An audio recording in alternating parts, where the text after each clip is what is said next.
5, 4, 3, 2, 1, lift off. So now I am going to tell you about space shuttles.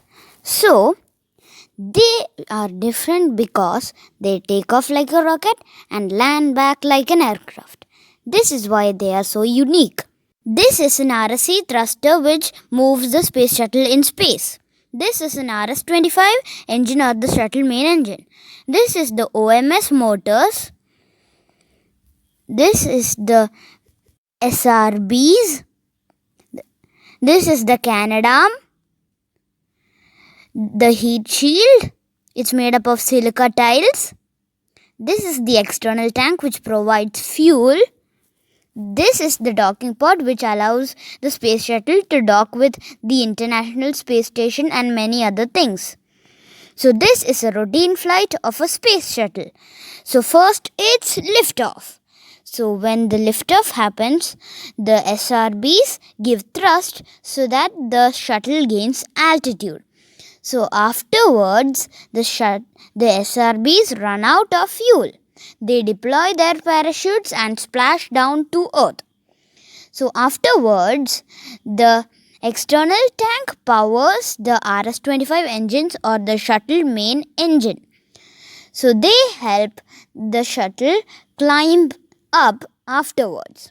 So now it has crossed the Kármán line and it's leaning towards outer space. It has entered the Earth's low orbit.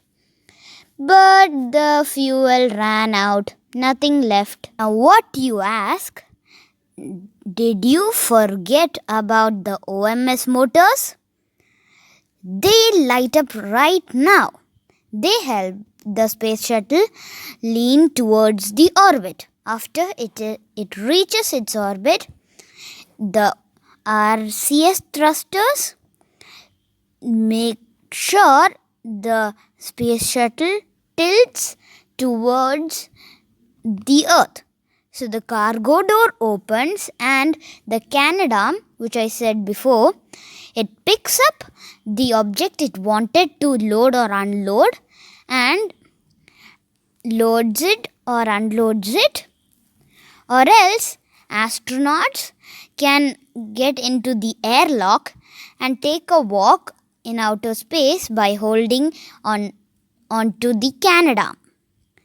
So, after if the space shuttle needs to, it can refuel at the International Space Station by docking into it. So, mission accomplished. Let's return to Earth. So, for that, it uses the OMS motors. I didn't say they ran out of fuel. I said they just lit up to make it on orbit. Afterward, it had fuel, and that fuel is used in deorbit. So, deorbit basically means to get off the orbit. Then it's re-entry. So, the heat shield protects the space shuttle from the immense heat, and then it's a safe and successful landing. Mission accomplished. So, thank you for watching and see you in the next video. Bye.